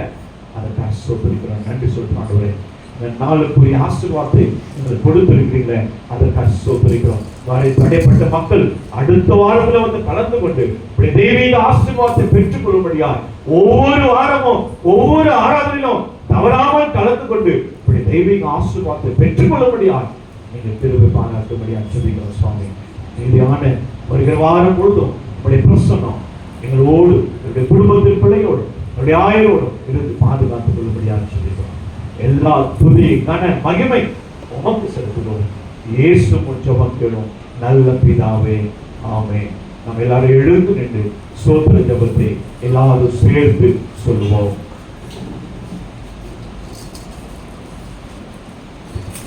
என் ஆத்துமாவே கர்த்தரை ஸ்தோத்திரி, எல்லோருடைய பரிசுத்த நாமத்தை ஸ்தோத்திரி. என் ஆத்துமாவே கர்த்தரை ஸ்தோத்திரி, கர்த்தர் செய்த சகல மறவாதே. ஆமென். ஆசீர்வாதத்தை பெற்றுக் கொள்வோம். நமது ஆண்டவராகிய இயேசு கிறிஸ்துவினுடைய கிருபையும் பிதாவாகிய தேவனுடைய அன்பும் பரிசுத்த ஆவியானவருடைய அந்யோன்ய ஐக்கியம் குறிப்பாக எங்கள் திருச்சபை மக்களோடும் எங்களோடும் மீண்டும் சதா காலங்களிலும் இருப்பதாக. ஆமென். ஆமென்.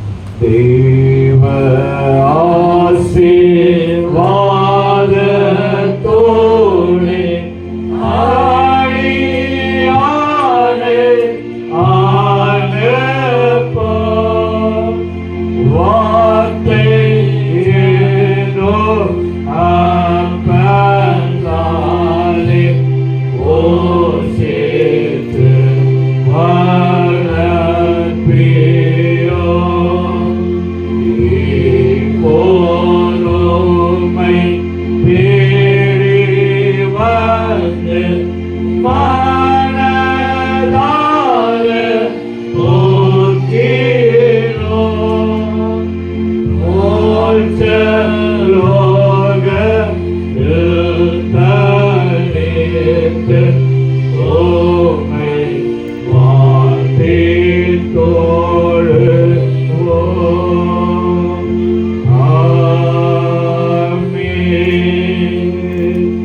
ஆண்டவர்களோடு கூட இருப்பாராக.